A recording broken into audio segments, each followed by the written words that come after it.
নমস্কার, শুভ সকাল। শীতকাল মানে গাজরের হালুয়া, বাট আমি গাজরের হালুয়া বানাচ্ছি না, বানাচ্ছি আমি গাজরের পায়েস। বানানোর জন্য কি কি নিয়েছি চলো তোমাদের দেখিয়ে দিই। একটা কড়াইয়ের মধ্যে 1 লিটার দুধ আমি গরম করে নেব। এখানে দুধ গরম হয়ে গেছে, 250 গ্রামের মতো দুধ আমি সরিয়ে রাখবো। এখানে আমি 300 গ্রামের মতো গাজর পরিষ্কার করে ধুয়ে নিয়েছি। এখানে আমি গ্রেটারে বড় দানাটা দিয়ে আমি গ্রেট করে নেব। কি সুন্দর মোটা মোটা করে গ্রেট হয়ে গেছে। এখানে আমি একটা ফ্রাই প্যান নেবো, বাটার দিয়ে গাজরগুলি ভালোভাবে ভেজে নেব। গাজরগুলি ভাজা হয়ে গেলে দুধের মধ্যে মিশিয়ে দেব। এখানে আমি একটু এলাচ দানা গুঁড়ো করে নেব। আর এখানে ভিজিয়ে রাখা আতপ চাল আর কাজু বাদাম কিছুটা দিয়ে আমি এখানে পেস্ট করে নেব।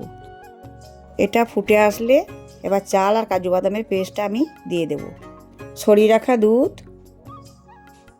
এবং 6 চামচ চিনি, গুঁড়ো করে রাখা এলাচ দানা, উপর থেকে একটু ছড়িয়ে দেবো কিশমিশ, তারপর 10 মিনিটের মতো ঢাকা দিয়ে দেবো। দেখতেই পাচ্ছ এদিকে আমার পায়েস একদম রেডি। এবার তোমরাও ঝটপট বাড়িতে বানিয়ে নাও গাজরের পায়েস। আর আমার ভিডিওটি যদি তোমাদের ভালো লেগে থাকে তাহলে অবশ্যই একটি লাইক এবং সাবস্ক্রাইব করে দিও।